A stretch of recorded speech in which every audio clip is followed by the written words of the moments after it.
دين عظيم جاء من وحي الإله. أعوذ بالله من الشيطان الرجيم. بسم الله الرحمن الرحيم.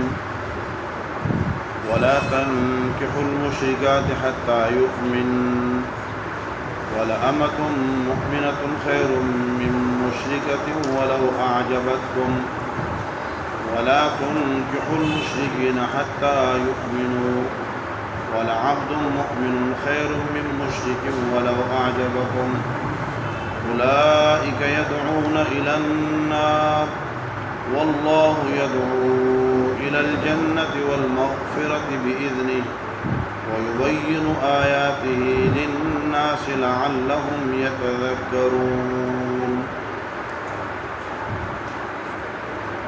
ولا تنكحوا المشركات حتى يؤمن، اور نکاح نہ کرو تم مشرک عورتوں سے یہاں تک کہ وہ ایمان لے آئیں. وَلَأَمَةٌ مُؤْمِنَةٌ خَيْرٌ مِّن مُشْرِكَةٍ، اور البتہ مومنہ باندی وہ بہتر ہے مشرکہ آزاد عورت سے. وَلَوْ أَعْجَبَتْكُمْ، اگرچہ تمہیں مشرکہ عورت بھلی لگے، اچھی لگے. وَلَا تُنكِحُوا الْمُشْرِكِينَ، اور نکاح میں مت دو مسلمان عورتوں کو مشرک مردوں کے. حتیٰ یؤمنوا، یہاں تک کہ وہ مومن ہو جائیں. وَلَعَبْدٌ مُؤْمِنٌ خَيْرٌ مِّن مُشْرِكٍ، اور غلام مومن یہ بہتر ہے مشرک سے. وَلَوْ أَعْجَبَكُمْ، اگرچہ وہ مشرک تمہیں پسند ہو. اولئک یدعون الی النار، کیونکہ یہی لوگ ہیں جو بلاتے ہیں جہنم کی جانب. واللہ یدعو الی الجنۃ، اور اللہ رب العالمین بلاتے ہیں جنت کی طرف. والمغفرۃ، اور مغفرت کی طرف. بإذنہ، اپنے ارادے اور اپنے اجازت سے.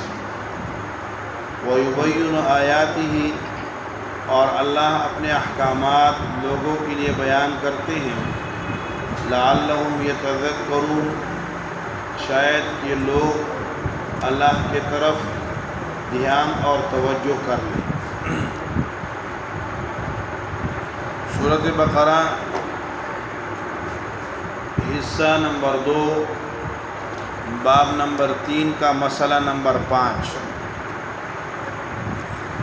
باب نمبر 3 میں 18 مسائل کا ذکر ہونا ہے، جن میں سے 4 مسائل پہلے گزر چکے ہیں. پہلا مسئلہ یہ تھا کہ مال کس پر خرچ کرے، کہاں خرچ کرے. دوسرا مسئلہ یہ تھا کہ اپنی خواہشات کی اتباع نہ کریں بلکہ شریعت کی اتباع کریں. تیسرا مسئلہ یہ تھا کہ اگر کسی چیز کے موانع اور رکاوٹیں کم ہوں اور اسباب اس کی زیادہ ہوں تو اسباب کی بنیاد پہ اس امر کو کر لینا چاہیے، جیسے قتال. اور چوتھا مسئلہ یہ تھا کہ اگر کسی چیز کے اندر کوئی دنیاوی فوائد ہوں لیکن اخروی نقصانات ہو تو اس سے بچنا چاہیے، جیسے شراب اور جوا. اور اگر کسی چیز میں دنیاوی نقصان ہو لیکن اخروی فائدہ ہو تو اسے بھی کرنا چاہیے، جیسے انفاق فی سبیل اللہ. چوتھا مسئلہ یتیموں کے حوالے سے کہ یتیموں کو اپنے ساتھ ملا کر رکھیں یا یتیموں کو الگ رکھیں. تو یہ کل کے درس میں بیان ہو گیا تھا. آج کے درس میں نکاح سے متعلق حکم ہے. گھریلو معاملات میں نکاح اہم ترین مسئلہ ہے. اسی لیے نکاح سے متعلق ہدایات اللہ رب العالمین دے رہے ہیں۔ تدبیر منزل کے مسائل ہیں، گھر میں رشتہ داروں کے اوپر خرچ کرو۔ اسی طرح جو چیز تمہیں پسند نہیں ہے، ناپسند ہے، شریعت کہتی ہے یہ کرو تو اسے کر لو۔ ایک چیز کے اندر تمہیں فوائد نظر آ رہے ہیں لیکن اس میں نقصانات ہیں، شریعت کہتی ہے اس میں نقصانات ہیں، اس سے بچو۔ ایک چیز میں تمہیں نقصانات نظر آ رہے ہیں، شریعت کہتی ہے یہ مفید ہے، اسے کرو۔ اسی طرح یتیموں کے لیے جو تمہاری سوچ، تمہاری نیت ہے، اس نیت کے مطابق تمہیں سزا و جزا ملے گی۔ یہ اب تک کے جو مسائل تھے ان کا تعلق مطعومات، طعام، کھانے اور پینے کے ساتھ تھا۔ شراب مشروبات ہیں، جو ہمیں طعام اور کھانے کے لیے اسباب مہیا ہوتے ہیں، اور انفاق جو تھا اس کے اندر لوگوں کے اوپر خرچ کیا جاتا ہے، تو اس کا تعلق کھانے سے تھا۔ کھانے سے جب بندہ کھانے کا انتظام کر لیتا ہے، کھانے پینے کا سسٹم بن جاتا ہے، تو اس کے بعد نکاح کی ضرورت پیش آتی ہے۔ ایک آدمی ایک معاشرے کے اندر رہتے ہوئے انسان جب کیا ہے کھانے پینے کا اور اپنے گزر معاش کا انتظام کر لیتا ہے، تو اگلا مرحلہ اس کا کیا ہوتا ہے؟ نکاح کا ہوتا ہے۔ تو ربط ماقبل کے ساتھ یہی ہے کہ معاش کے معاملات کی ذکر کرنے کے بعد اب معاشرت کے معاملات اور مسائل شروع کر رہے ہیں، اور معاشرت کے اندر اہم ترین اور سب سے پہلی سیڑھی اور قریب ترین مسئلہ وہ نکاح کا ہے۔ تو نکاح کے حوالے سے ہدایات ہیں، اور یہاں چونکہ ہم نے کہا تھا کہ اس باب کے اندر جتنے مسائل ہیں ان میں اجتناب ہوگا، اجتناب ہوگا، فلاں چیز سے بچو، فلاں سے بچو، فلاں سے بچو، فلاں سے بچو۔ تو یہاں ہے کہ مشرک عورتوں کے ساتھ نکاح سے بچو۔ آیت کی شان نزول کے حوالے سے دو واقعات تفسیر کی کتابوں میں ملتے ہیں۔ ایک واقعہ سودی نے اپنے سند سے روایت کیا ہے کہ عبداللہ ابن رواحہ رضی اللہ تعالیٰ عنہ کہ ایک باندی تھی اور وہ ان سے ناراض ہوئے تو انہیں تھپڑ مارا۔ تھپڑ مارنے کے بعد اس نے معافی مانگی، تو عبداللہ ابن رواحہ رضی اللہ تعالیٰ عنہ کو اس کا احساس ہوا، اور آ کر آپ علیہ الصلوۃ والسلام کے ساتھ یہ واقعہ ذکر کیا۔ آپ نے فرمایا تمہاری باندی کا کیا حال ہے، یعنی کس حیثیت کی باندی ہے اور کیا صورتحال ہے اس کی؟ تو فرمایا کہ وہ آپ پر اللہ پر ایمان لاتی ہے، آپ پر بھی ایمان لاتی ہے، نماز قائم کرتی ہے، اچھا وضو کرتی ہے۔ تو آپ صلی اللہ علیہ وسلم نے فرمایا عبداللہ وہ تو پھر امہ مومنہ ہے، وہ تو مومنہ باندی ہے۔ تو عبداللہ ابن رواحہ رضی اللہ عنہ فرمایا کہ اللہ کی قسم میں اس کو آزاد کروں گا اور آزاد کر کے پھر اس سے نکاح کروں گا۔ تو عبداللہ ابن رواحہ رضی اللہ تعالیٰ عنہ نے ایسے ہی کیا، اور ان سے جب نکاح کیا تو نکاح کرنے کے بعد بعض دوستوں نے، ساتھیوں نے ان کے سامنے ایک مشرک عورت کا تذکرہ کیا کہ فلاں عورت ہے، اس سے نکاح کر لیں۔ یہ کیا ہو گیا؟ باندی کو آزاد کیا اور اسی سے نکاح کر لیا۔ تو اس پر جو ہے نا طعن و تشنیع کی اپنے ساتھیوں نے، صحابہ کرام نے۔ تو اس پر یہ آیت مبارکہ نازل ہوئی کہ لَأَمَةٌ خَيْرٌ مِّن مُّشْرِكَةٍ، باندی ہے لیکن اگر مومنہ ہے تو وہ کیا ہے؟ مشرکہ، خوبصورت اور مالدار اور ہر قسم کے اس سے بہتر ہے۔ یہ دوسری روایت یہ ہے کہ جسے امام بغوی، امام بیضاوی اور بعض دیگر مفسرین نے روایت کی ہے، واقدی نے بھی کیا ہے، واحدی نے واقدی سے روایت کی ہے کہ آپ علیہ الصلوۃ والسلام نے مرثد ابن ابی مرثد غنوی رضی اللہ تعالیٰ عنہ کو مکہ بھیجا، اور کہاں وہاں کچھ لوگ مسلمان ہو گئے ہیں تو انہیں چھپ چھپا کر نکال کر مدینہ کی طرف لے آئے۔ یہ چلے گئے وہاں مکہ کی طرف چلے گئے۔ جب مکہ پہنچے تو وہاں روپوش رہے تاکہ اپنے مقصد کے اندر، اپنے مشن میں کامیاب ہو سکے۔ لیکن ایک چاندنی رات تھی، اس کے اندر ایک عورت تھی، فاحشہ عورت تھی، عناق اس کا نام تھا۔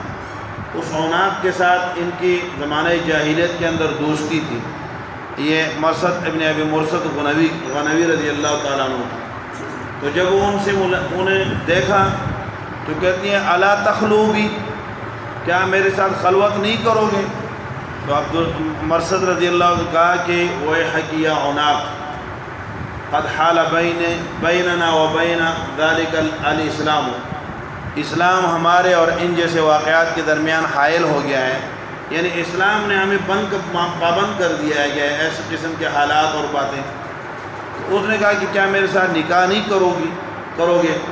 تو مرثد رضی اللہ عنہ کہا کہ میں آپ علیہ الصلوۃ والسلام سے اجازت لوں گا تب جا کے۔ تو جب آپ علیہ الصلوۃ والسلام آپ رضی اللہ تعالیٰ عنہ واپس مدینہ منورہ تشریف لائے اور وہاں آ کر آپ علیہ الصلوۃ والسلام کے سامنے اس واقعے کا تذکرہ کیا، عناق کا، اور اپنا معاملہ ذکر کیا، تو اس پر یہ آیت نازل ہوئی کہ لا تنکحوا المشرکات حتی یؤمنن، مشرکہ عورت کے ساتھ نکاح کی اجازت نہیں ہے یہاں تک کہ وہ ایمان لے آئیں۔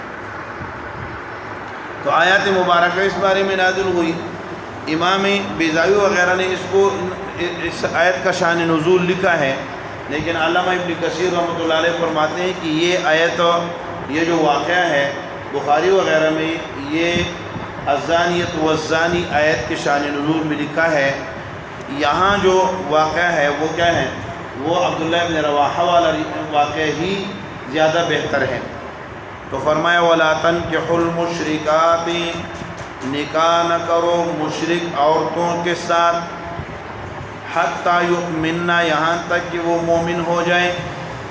مشرکات عام لے کر آئے ہیں، اس سے بعض مفسرین کا خیال یہ ہے، بلکہ اکثر مفسرین نے، کہ مشرکہ چاہے کتابیہ ہو چاہے غیر کتابیہ ہو، دونوں کے ساتھ نکاح جائز نہیں ہے۔ کتابیات جو ہیں وہ کسی زمانے میں تو صحیح تھی، والمحصنات من الذین اوتوا الکتاب، یہ حکم تھا، لیکن جن کتابیات کا یہ عقیدہ ہے کہ عیسیٰ علیہ السلام ابن اللہ ہے، یا عیسیٰ علیہ السلام وہی الہ ہے، ان اللہ هو المسیح ابن مریم، تو جن کا عقیدہ حلول کا ہے یا تثلیث کا ہے، یا عیسیٰ علیہ السلام کی ابنیت کا ہے، یا عزیر علیہ السلام کی ابنیت کا عقیدہ جن یہودیوں کا ہے، تو یہ یہود بھی کیا ہو گئے ہیں؟ مشرک ہو گئے، اس لیے ان کے ساتھ نکاح جائز نہیں ہے۔ لیکن عام مفسرین یہ کہتے ہیں کہ یہ آیت مبارکہ عام ہے، المشرکات سے عام مشرکات مراد ہے، لیکن اہل کتاب کے مشرکات وہ اس سے مستثنیٰ ہے۔ بہرحال حکم یہ ہے کہ مشرک عورت سے نکاح نہ کیا جائے۔ حضرت عمر رضی اللہ تعالیٰ عنہ کے زمانے میں حضرت ابو طلحہ رضی اللہ تعالیٰ عنہ نے ایک مشرکہ عورت کے ساتھ نکاح کیا، اور ایک اور صحابی نے کیا، تو حضرت عمر رضی اللہ تعالیٰ عنہ نے کہا کہ میں تمہارے خلاف حملہ کرنے لگا ہوں۔ تو انہوں نے جواب میں کہا کہ امیر المومنین آپ ناراض نہ ہوں، آپ کہتے ہیں تو ہم طلاق دے دیتے ہیں۔ تو امیر المومنین نے ان کو جواب لکھا کہ اگر طلاق حلال ہو جائے تو پھر تو نکاح حلال ہو جائے گا، اس لیے میں تمہیں منع کر رہا ہوں کہ اس طرح میں تمہیں رسوا کر کے یہ تمہارا نکاح توڑواؤں گا۔ لیکن ابن کثیر رحمۃ اللہ علیہ نے لکھا ہے کہ اس سند کی روایت جو ہے وہ مستند نہیں ہے اور روایت کمزور ہے۔ البتہ دوسری روایت میں ہے کہ حضرت ابو طلحہ رضی اللہ تعالیٰ عنہ کے پاس جب امیر المؤمنین نے یہ پیغام بھیجا کہ تم نے یہودی عورت کے ساتھ نکاح کیوں کیا ہے یا نصرانی عورت کے ساتھ نکاح کیوں کیا ہے، تو اس پر انہوں نے کہا کیا امیر المؤمنین آپ اس کو حرام سمجھتے ہیں؟ تو امیر المؤمنین کہا نہیں، میں اسے حرام تو نہیں سمجھتا، البتہ تم مسلمان عورتوں کے اندر بے رغبتی کا اظہار کرو گے اگر تمہیں اس طرح کھلا جو ہے نا کس سے مشرک یہودی عورتوں سے یا نصرانی عورتوں سے اجازت دے دی جائے۔ اس لیے علماء کا اجماع ہے کہ جو فقہا ہیں ان کا اجماع ہے کہ اہلی کتاب عورتوں کے ساتھ نکاح جائز ہے، لیکن تب کہ جب وہ کیا ہوں؟ اہلی کتاب ہو۔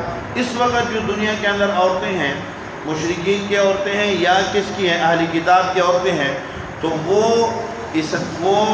اہلی کتاب نہیں رہی ہیں، بلکہ وہ کیا ہے؟ سیکولر ہو گئی ہے۔ لا مذہب ہیں، ان کا کوئی مذہب نہیں ہے۔ اسی علماء کرام جو ہے مولانا شمس الحق افغانی رحمۃ اللہ علیہ اسے کہا کرتے تھے مغربیت، یعنی ایک دور تھا کہ اسلام عیسائیت اور یہودیت کا تقابل تھا اور مقابلہ تھا۔ اب عیسائیت یہودیت پیچھے رہ گئے ہیں، اب اسلام کے مقابلے میں مغربیت ہے۔ اور مغربیت کیا ہے؟ مادر پیدر آزادی، کسی قسم کی کوئی پابندی نہ ہو۔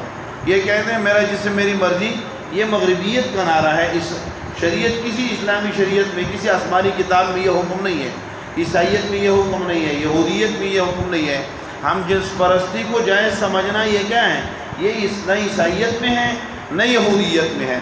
اسی طرح جو ہے فواحش کو، شراب کو حلال سمجھنا، اسی طرح زنا کو حلال سمجھنا، یہ کسی بھی آسمانی کتاب کے اندر، آسمانی مذہب میں نہیں ہے۔ تو اس وقت چونکہ یہود و نصارہ کہلانے والے لوگ کیا ہو گئے ہیں؟ مغربیت کا اعلی کار بن چکے ہیں، اس لیے ان سے نکاح کرنے سے بچنا اور گریز کرنا ہی ضروری ہے۔ اور خصوصاً اس وقت جب ایک دور تھا عثمان رضی اللہ عنہ نے ایک نصرانی عورت کے ساتھ نکاح کیا، وہ مسلمان ہو گئی بعد میں۔ تو اس وقت چونکہ اسلام سیاسی طور پہ غالب تھا، تو جب آپ سیاسی طور پہ غالب ہوں، اگر آپ مغلوب قوم کے ساتھ نکاح کریں گے تو مغلوب قوم میں غالب گمان یہ ہے کہ وہ مسلمان ہو جائیں گے۔ لیکن اگر آپ سیاسی طور پہ مغلوب ہیں اور آپ غالب قوم کی کسی عورت کے ساتھ نکاح کریں گے تو غالب گمان یہ ہے کہ آپ ان کے کیا ہو جائیں گے؟ ان کے پرکٹے بن کر رہ جائیں گے۔ اس لیے منع فرمایا وَلَا تُنكِحُوا الْمُشْرِكَاتِ، مشرک عورتوں سے نکاح نہ کرو، حتیٰ یؤمنن، یہاں تک کہ وہ ایمان لے آئیں۔ انتہا یہ ہے مسلمان ہو جائے بس ٹھیک ہے، مسلمان نہیں ہے تو نکاح نہ کریں۔ وَلَأَمَةٌ مُؤْمِنَةٌ خَيْرٌ مِّن مُشْرِكَةٍ، اور باندی جیسے عبداللہ ابن رواحہ کی باندی تھی وہ بہتر ہے، وہ مشرکہ آزاد عورت سے، اگرچہ وہ کیا ہے؟ حسن جمال والی ہے۔ وَلَوْ أَعْجَبَتْكُمْ، اگرچہ تمہیں وہ پسندیدہ لگے، کس کی وجہ سے؟ اس کے حسن کی وجہ سے، اس کے جمال کی وجہ سے، اس کے مال کی وجہ سے، اس کے حسب کی وجہ سے۔ حضرت آپ علیہ السلام نے فرمایا، ابو ہریرہ رضی اللہ عنہ سے روایت ہے کہ تنکح المرأة لأربع، عورت کے ساتھ 4 وجوہات کی بنیاد پہ نکاح کیا جاتا ہے۔ جب بھی کبھی کوئی بندہ نکاح کرتا ہے تو اس میں بنیادی چیزیں جو ہوتی ہیں وہ 4 ہوتی ہیں۔ نمبر 1 لجمالها ولمالها ولحسبها، اس کی جمال کی وجہ سے کہ لڑکی عورت حسین ہے، جمیل ہے، لہذا اس سے نکاح کر لیے جائیں۔ لمالها، بڑی مالدار عورت ہے اور بہت بڑی پوسٹ پہ ہے، لہذا اس سے نکاح کر لیے جائیں۔ اور تیسرا ولحسبها، بڑی خاندان کی عورت ہے، بڑی معزز خاندان کی ہے اور بہت بڑا جو ہے نا کیا ہے، شیخ فیملی کے ہے، چودھری فیملی کے ہے، اور آرائی فیملی کی ہے، فلاں فیملی کی ہے، فلاں فیملی کی ہے، نوابوں کی فیملی سے ہے، لہذا اس سے نکاح کر لیا جائے۔ یہ 3 بنیادی چیزیں ہیں۔ اور ایک آخری چیز ہے وَلِدِينِهَا، بڑی اچھی ہے، دیندار ہے، دین اس کے اندر زیادہ ہے اور عالمہ ہے، فاضلہ ہے، حافظہ ہے، دین سمجھنے والی ہے، اس لیے نکاح کیا جائے۔ آپ علیہ السلام نے فرمایا فَاظْفِرْ بِذَاتِ الدِّينِ، دین والی کے اوپر کامیاب ہو جاؤ۔ معنی کیا ہے؟ یعنی اگر دیندار ملتی ہے تو مال نہ ہو، جمال نہ ہو، حسب نہ ہو، کوئی بات نہیں ہے۔ دیندار اگر ہے تو دین پر سب تو کیا ہے، فوقیت دے کر اسی پر عمل کر لو۔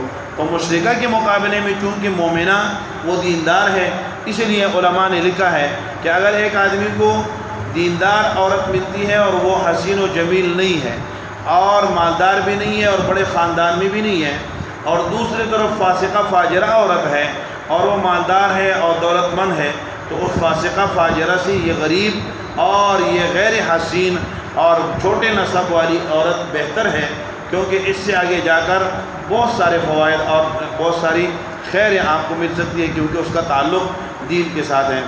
اور اگر عورت آپ کی دیندار ہے، بچی اگر آپ نے بچوں کو دیندار عورت جو ہے نا دیندار گھرانے میں اس کا نکاح کر دیا ہے، تو آپ کا گھر آپ کے لیے امن و سکون اور اطمینان کا گہوارہ بن جائے گا۔